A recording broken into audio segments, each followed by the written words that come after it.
একটা প্রশিক্ষণের শুরুতেই আসলে আমরা দেখি যে আইস ব্রেকিং করা হয়। এই আইস ব্রেকিংটা আসলে কেন জরুরি? আমি ব্যক্তিগতভাবে বিশ্বাস করি যে আইস ব্রেকিংটা অত্যন্ত জরুরি দুটো কারণে। প্রথম কারণ হচ্ছে, আপনি চিন্তা করে দেখেন যে আপনি যেই প্রশিক্ষণটা শুরু করলেন সেখানে যদি 20 জন অংশগ্রহণকারী থাকে, তার মানে এই 20 জন লোক 20 রকম ব্যক্তিত্বের অধিকারী এবং 20 জন 20টা পেশার হতে পারে অথবা একই পেশার হতে পারে, 20 জায়গা থেকে আসে, অর্থাৎ তাদের মাথার মধ্যে 20 রকমের চিন্তা ভাবনা আছে। এখন আপনি যদি তাদেরকে একটি বিন্দুতে এনে আপনার প্রশিক্ষণটা শুরু না করেন, তাহলে আপনি যেই আলোচনাটা করবেন, যে লার্নিংটা দেওয়ার চেষ্টা করবেন, তারা কিন্তু এক একজন এক একভাবে সেটা গ্রহণ করবে। এই কারণে আমরা আইস ব্রেকিং এর কথা বলি, যে সবাইকে অন্তত একটি বিন্দুতে এনে তারপরে প্রশিক্ষণটা শুরু করা চেষ্টা করা। সবাইকে এক বিন্দুতে আনা সম্ভব নয়, তবে যতটুকু কাছাকাছি সম্ভব আনার জন্যই কিন্তু এই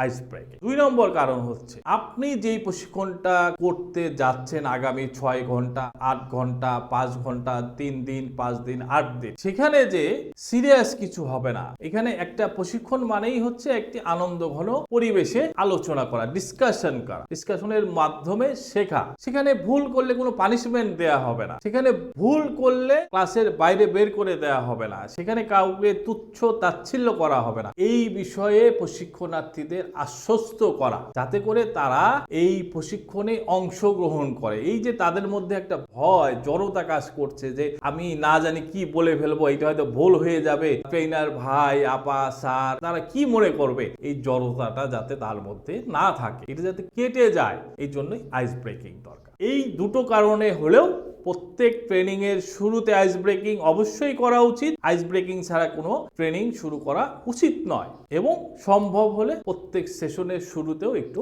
আইস ব্রেকিং করে নিলে ভালো। ভালো থাকবেন, সাথে থাকবেন। ধন্যবাদ সবাইকে।